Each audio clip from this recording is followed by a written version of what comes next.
Hey everybody, this is Petey from the Spinner Rack, and today I'm doing my 4 weddings and no funeral episode. Today we're going to talk about comic book weddings and the difference between a wedding story and a comic book wedding.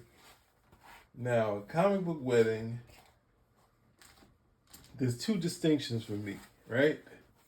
And the wedding, you can always go to the classics of Superman, right? Or Lois Lane.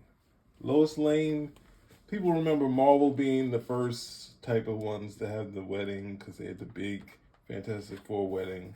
But we got to go to like every storyline that's centered around Lois Lane, right? Where Lois here is trying to decide through the usual plot that happens that there's a duplicate of Superman. And like I think Metello, he was a duplicate of Superman. This other new villain that pops up in here, this criminal, he looks exactly like Superman. And in this story, yeah, see this guy right here? Cat-Cool, he is a duplicate for Superman, or he uses this thing, enlarges himself, and he makes himself a double using electronic plastic surgery. Lois can't figure it out. They shrink Superman, hide him, so he can't get out in Krypton City, which I guess we know is Kandor now. And we have a comic book wedding, right? Superman asks Lois to marry her. And then, why it's a comic book wedding? Because 2 seconds after she asks, they have a wedding on television, right? This is a very much a shorthand on how you do the wedding, right? And this, I will give it the funny bit, like where she says, "You got to tell me your secret identity," and he's like, "What? He's got a secret. I got a secret identity. I got to stall her, right?" So that gives you an example of a comic book wedding, right? Right now, the so-called tropes, I always like to use convention instead of tropes. But the convention of a comic book wedding, you would think it would be the big daddy of them all, Fantastic Four Annual Number 3, because this one has, obviously it's a wedding. Stan Lee and Jack Kirby are worried that the kids are going to be bored watching the wedding, so they put every hero and villain they could in the story. Now, why this is a wedding story and not just a comic book wedding is because Reed and Sue have been engaged forever. So if you look at it, it's like 45 issues of the Fantastic Four. They've been engaged that entire time. They had their ups and downs, and they finally get married. So that's a decent engagement process. The FF get dressed up. But there is one bit in here that we have to take some points off. Not points off for having all the heroes and villains. Because Ben has a suit on. See, he's got a tux on. Reed has his... somehow, because they had, I guess because of the fights. But they didn't want the wedding to stop, so he's in his outfit. So we'll give them a break on that, right? So before these 80s weddings, the Legion had a couple weddings. I don't have the Bouncing Boy and Dual Damsel marriage, but I do have this here, right? Now, this will bring up some other issues that we could talk about, and I still haven't gone through it and shown you guys this whole story. But this actually should be in a video when we talk more about Superboy's history and how Paul Levitt could have easily changed Superboy's story post-crisis without any worry using this. But we have Mike Grell doing this amazing art on the wedding. Now, if you read the history on it, somehow the Legion fans weren't happy about this thing and saying there were some issues. But for me, looking at it, in the outputs, they got some issues. But see, in this history changes. Superboy goes getting ready for the wedding, and now they have a military force with these head things on their helmets, and Superboy has to have some security clearance and stuff like that. And the Legion are with it also, right? So it's a little bit of surprise to Superboy in this story that they're trying to tell him what the world is like, and Superboy's trying to tell him what it is, right? And he tells him the history of what happened, nuclear war and all this other stuff, which led that. And Superboy saying, this is not what happened. Totally not what happened. So we have this great wedding here. So they've been together. I can't say that, there's any issue, because we can say off panel they probably had an okay engagement type of deal, right? But we'll get into this later, because this is another bigger story. It doesn't really get to the wedding. And I like to just kind of go through these things. And maybe later, if you guys want to see more of this, we can go through them, right? So we have... I always imagined that the Titans one came first. But we have to go in, if we go in order, the X-Men one came first, right? In my mind, the Titans came first, and then they followed suit. But it's X-Men, Fantastic Four, and then the Teen Titans as the big daddy of them all, right? So before I go too far in this,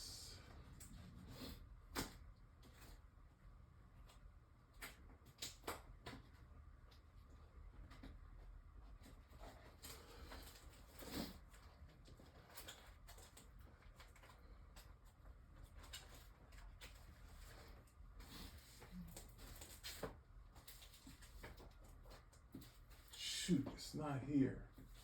Rats, I thought I had it. Anyway, I guess I could just talk about it. I like having little stuff on hand. But the X-Men actually had the plan of Wolverine's wedding, right? That didn't happen. So we have this issue, which is Return of Dark Phoenix, which is what, the fans and the kids are waiting for. I think Claremont would say that Phoenix on the cover would kind of boost sales. Now imagine Phoenix died in X-Men 137, but then you had a bunch of comics where she appeared again, right? So we had this issue, classic of X-Men chopping down trees. For some reason, this is what happens. They just do whatever they want on their grounds, but gorgeous art. A nice, fun storytelling here. And they get surprised by Dark Phoenix. And Paul Smith doing a little bit of his Neil Adams impression with a panel layout. It's a gorgeous setup. Right? You see Cyclops drops out the sky. Right? Dark Phoenix has returned. Now, to do all of this stuff, the person behind it, I can't do it. I can't get into this whole story. Oh Lord. I'm going to come back. I got to come back. This is too much to get into, because I just ran into, but towards the end of the story, let's just get to the wedding, right? So this story is comic book wedding or not, right? So we showed you a Lois wedding and the Fantastic Four. Let's go to the wedding thing, right? So you say, hey, this is one we remember. This is a cool story, right? We'll come back to it because we got Paul Smith stuff to do. Excuse me for a second. Staying focused now. In this issue, Cyclops gets married to Madeline Pryor, right? We have some non-speaking X-Men characters here that come back to the book. Scott's brothers gets a line, luckily. His grandparents, somehow the grandparents didn't take in the orphan kids for some strange reason. Bit to Wolverine almost getting married. And we get to see another prop character who we never see again. I guess it'd be Madeline's father. All these bits are stuff we need to see and set up before the wedding, right? So we know who these characters are. So this is a quickie Marvel wedding. This goes back to the Lois wedding where you just have a wedding. They didn't have any engagement. He gives the ring the issue before, and they get married the next issue because Claremont is shipping Cyclops off. He's decided that he wants him to grow up and leave him saving the world, and instead he's going to be married and whatnot. So I would put this in the comic book wedding because it happened so quick and they met so quickly. They have some decent flashes to characters who've been around. Wolverine's a hater. Look at him. He's so upset. And for some reason, Kitty's really tall here. And they get married. So I think for fans, this is a powerful moment. For me, it was I think it was a little too quick for me. And because he had a girlfriend, he still had a girlfriend that was in the wing, which was Lee Forrester.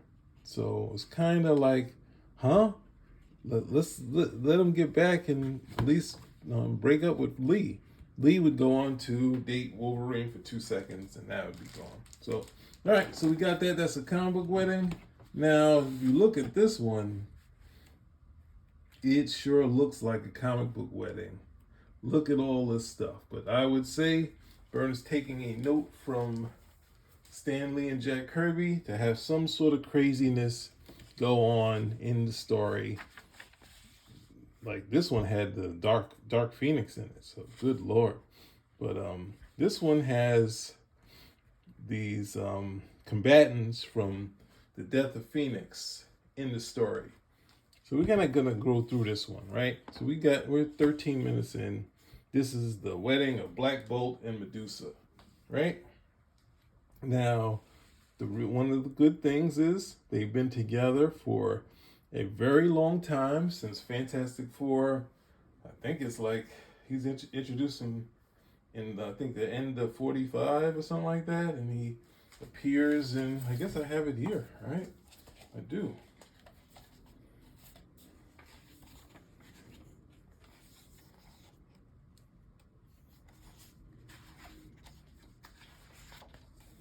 Yeah, the end of 45, Fantastic Four 45, Black Bolt is introduced. In 46, this is a book I had years ago, and I think it was stolen from my house. Introduced in 46, so this is like 88 or something like that. So, this is 68, so this is 84, right? There's a number of years, good enough time, and long enough engagement for us to have a wedding. So let's go through this one. We're gonna go through the last two, right? Because there's too many surprises in this one. So I just gave you the wedding because it showed you this is an action-packed issue. At the end, the wedding happens. This has action throughout. Right? It starts with Wolverine. Like, how much better can you get? Mark Bright, artist who's been around for a long time, decent storyteller, right? Byrne only did the plot for this. So it's the basic story, but Mark Grunwald would do the scripts for this one. So basically, this part is right out of the Death of Phoenix. Wolverine gets thrown out of the Watcher's home. He runs into a Skrull, and before Wolverine gets to kill him, the Kree soldier saves him, right? And then the Skrull rewards him by, shows his gratitude by attacking him, right? So they get into this fight on the moon at the same time Jean Grey is facing her last moments, right? So, and the dialogue in this is really fun, right? Having these really harsh guys, hating each other. Some nice setups. Even though there's no burn in this, it kind of had some of the, like a feel in there. Not because Mark Bright doesn't draw anything like Byrne, but it had enough. He has enough Neil Adams in him, so it kind of gives you that kind of Brent Anderson type of thing, and you get this great fight between the two. But then it leads to Jean dying here, but the fight going on for months long, and they're just trying to survive, picking up all these artifacts, fighting, trying to recover, fighting again. This cat and mouse that they're going through, right? Sort of like the dog and Foghorn Leghorn, right? So they're going at it all this time. And at the same time, the Fantastic Four would move the Inhumans to the moon, the same area that they're at, the blue area of the moon. So the Watcher sees this and finally decides that he's going to stop this for a second, right? He's got to stop this, and he's going to establish, connection with the Kree and the Skrull to deal with this matter, right?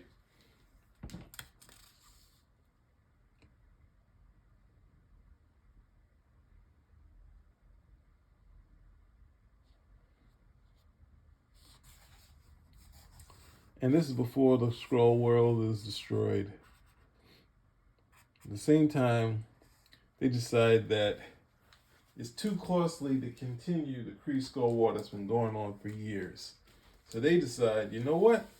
Since you guys are going at it, we'll just have the decision of this war done by you two. You two are our greatest warriors. Will you accept? And they both, of course, accept. And they walk away, right? So this is a fun thing, connecting to the Kree-Skrull War, and this is the bureaucrats finally deal with. It's a really interesting way to kind of.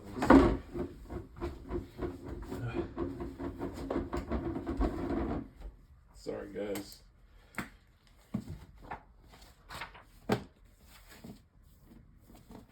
Do I have a picture with all the androids, something human, this way comes.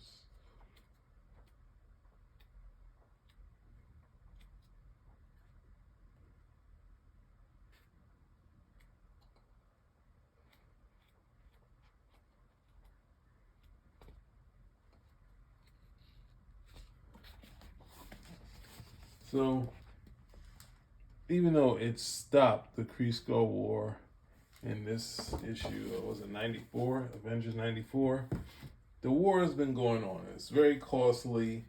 I guess they were going through their own Cold War since the fight with the Avengers, so they deal with it here, right? May the best empire win, right? So here, we go to the other part. Italon, they're all celebrating this marriage, right? All the Inhumans, and a lot of cool, funky Inhumans walking around celebrating that this thing is happening, right? Because their leader is finally getting married. And at the same time, with the help of Lockjaw, the FF come to the wedding, dressed regular clothing, which is good, right? So it really says it's a real wedding. She-Hulk is there. Now, Gorgon is kind of taken with She-Hulk, right? Black Bolt arrives. They have their meet and greets. Johnny has someone that's attracted to him, but he's thinking about Alicia at this time. And she thinks that humans are unfriendly. And then we have the wedding, right? So this is a wedding story, not that, because their engagement is very long. That, and at the same time, you need some action or something going on here. So they kind of do this, right?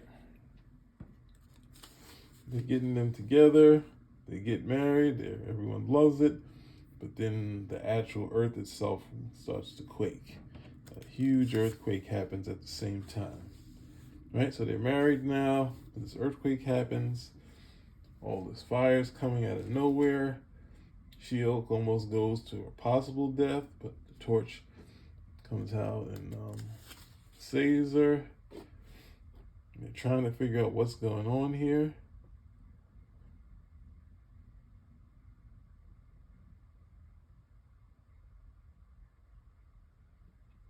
And they say that seeing the foundation of Yidalum is kind of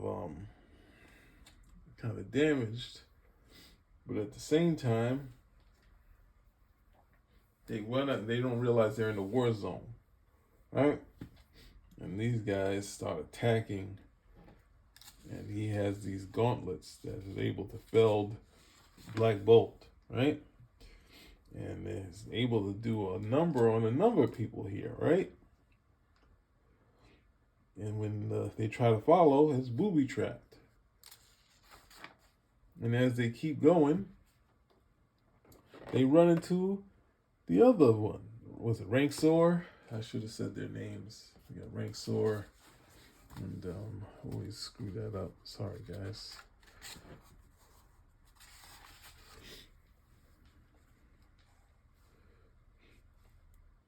Beldan. Beldan is the scroll. Raksor.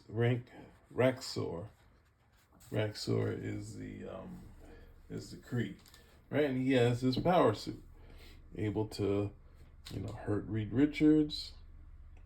She-Hulk is in bad shape, but then this whole fire thing is coming. It's not gonna. And the Human Torch takes it all in. So it's kind of cool. This guy's really putting a hurting on the Inhumans and the FF. And Human Torch uses his flame, and he's worried about killing this guy. But at the same time, he's gone. Right? They somehow made an escape. So they're kind of surprised. It's like these two guys, they're able to put a hurting on us, right?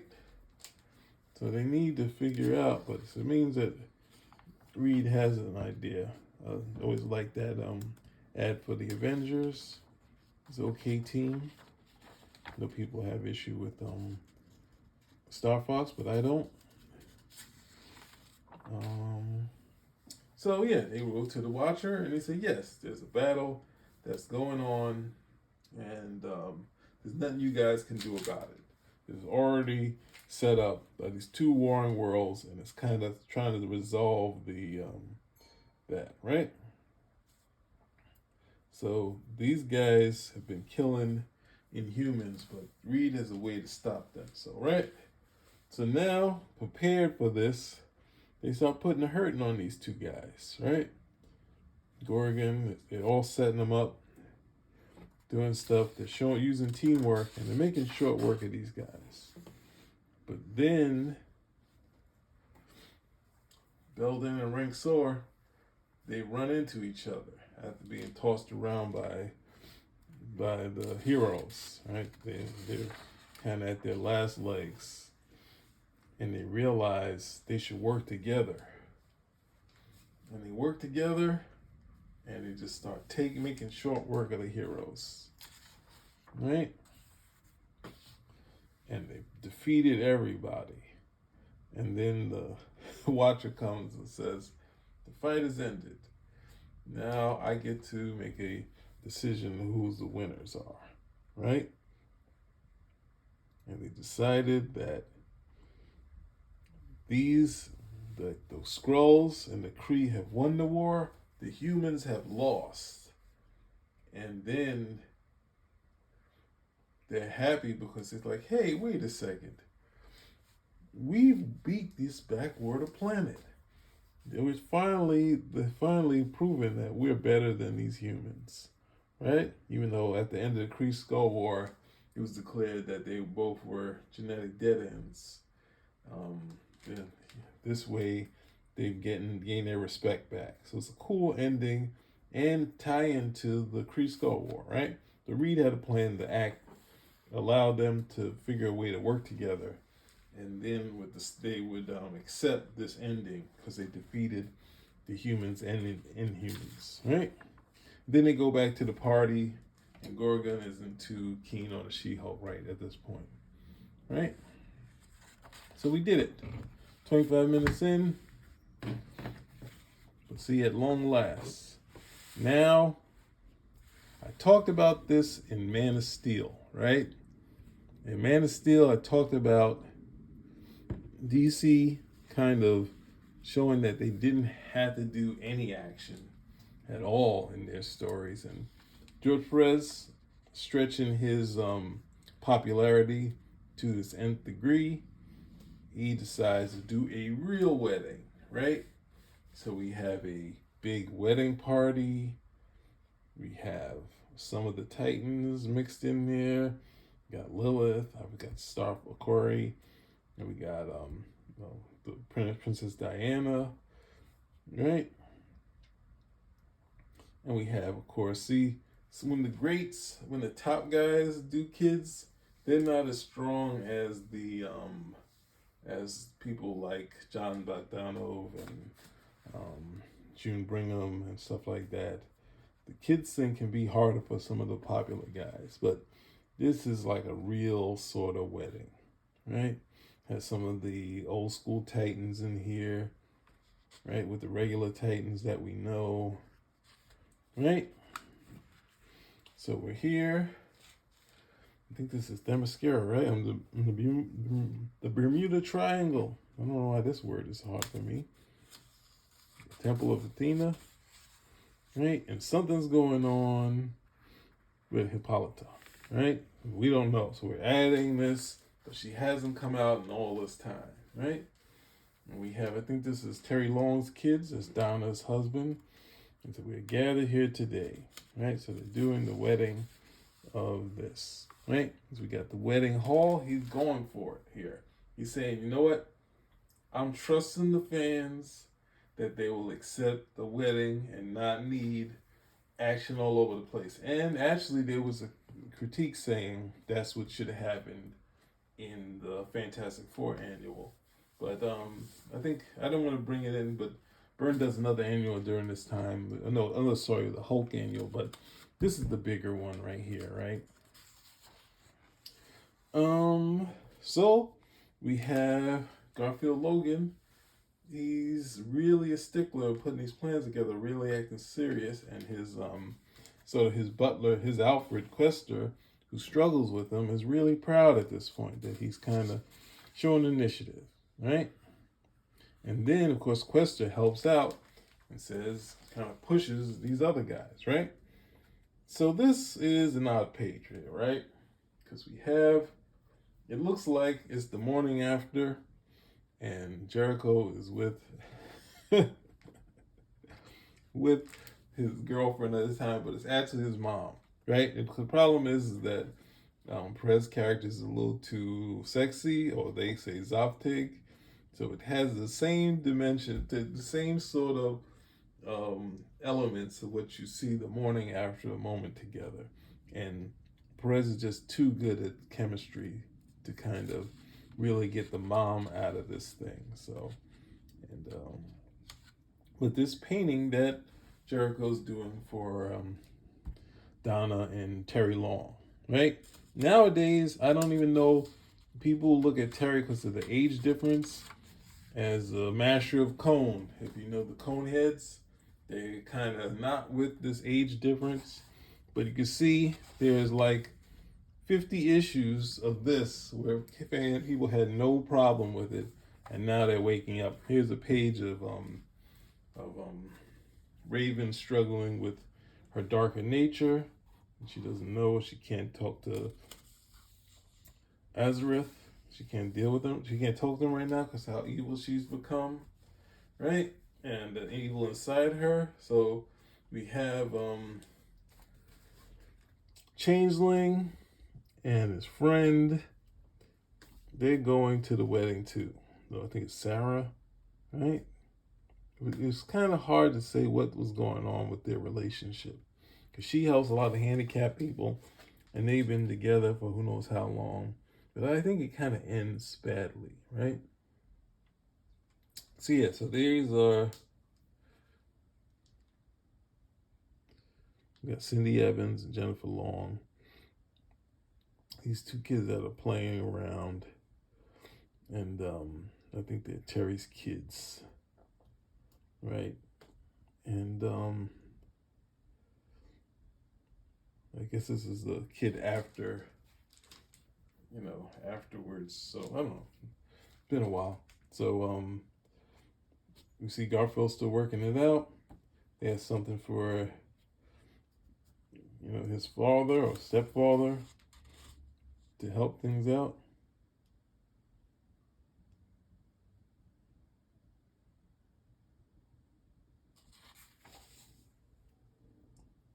Right, and we see the women getting together. We get some great stuff. I was always a fan of Lilith when she showed up. We have this great moment with Diana and Donna. And once again, here's another moment that is supposed to be a friend moment, but the chemistry is just too good here. So kind of hard here, but these are my little bit of gags, but it is just a really well done issue. But it's kind of hard here to know difference between girls. If that is, Wonder Woman, we just had to guess. But I think when Perez did Wonder Woman later, you can really tell when Wonder Woman was out of a costume that it was Wonder Woman. That's always a kind of hard thing to do, to always keep the person who you think it is in mind. But the chemistry is a little too much here, right? You marrying somebody else. But no, as far as wedding goes, this is a good issue, and it's a real stretch of his stretching actually his fame, because he's not doing a fight scene here. He didn't have them fight the Hive in the beginning and then get to all the dull stuff. He's doing full-on wedding, right? We got Terry Long here. We got some of the former Titans here. We got Marv Wolfman here. I don't think that's Perez, but Clark Kent. I guess Oliver Queen here. Maybe that's Perez. I don't know. All right. And we said, what's the name? Nightwing giving her away. Dick Grayson is giving her away. And see, we've set up Donna's, I think it's Donna's mother here, right? Her adopted mother or something like that. And we have the officiant. You have this great moments here. Them having their vows. Everyone looking on. This is a definite Wonder Woman shot. That one really works. I think that might be Perez there. And then Garfield Logan, he has the doves go out there because he's rich. He could do that stuff. So it's good to have this sort of thing. Then you have your little elements of drama. Tell people to get out the pool. I forget. Jillian. I forget what her powers were. But this Ashley, Aqualad, and Aquagirl, they're in the saltwater pool. Fresh water without chlorine. And he said, yeah, okay, can you guys come out? And they know we don't have any clothes on. So it's actually what he was thinking they were doing, right? So we get to the party.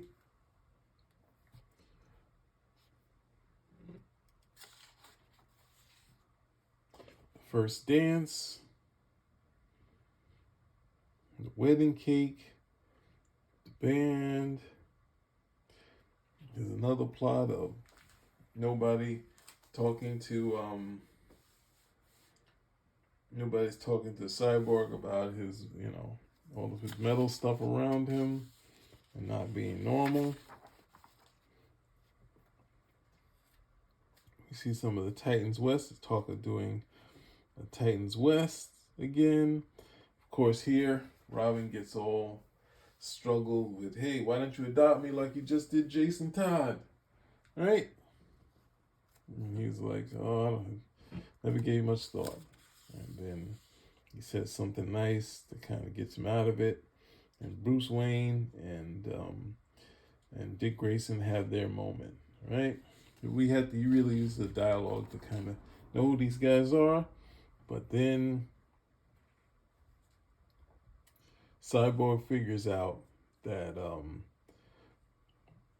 Mento has been using his powers to keep people from talking to Cyborg about his metal, all of his metal stuff that he had and all around his face and whatnot. And he walks off mad. So you had to have a little bit of drama, right?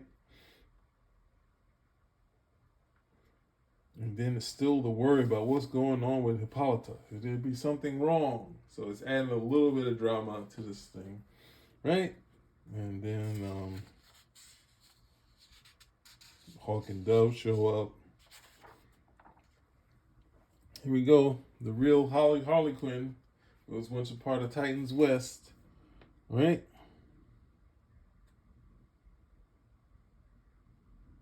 She's not Two-Face's daughter, right?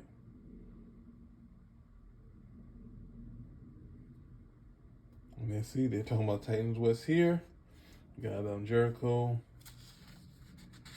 And then they make up here, right?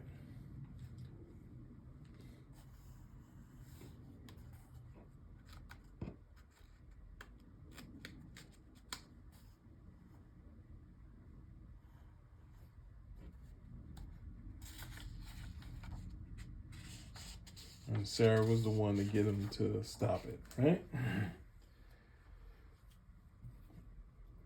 So then Diana comes over and says, they got something to show you. And they say, great era. This is the big subplot that's been going on through the issue.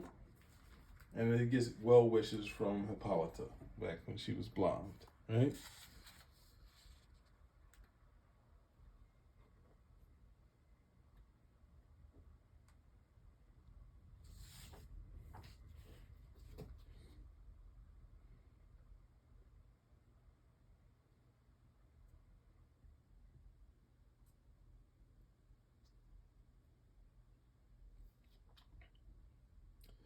So this whole drama was about Hippolyta being able to leave the shores of Paradise Island, right?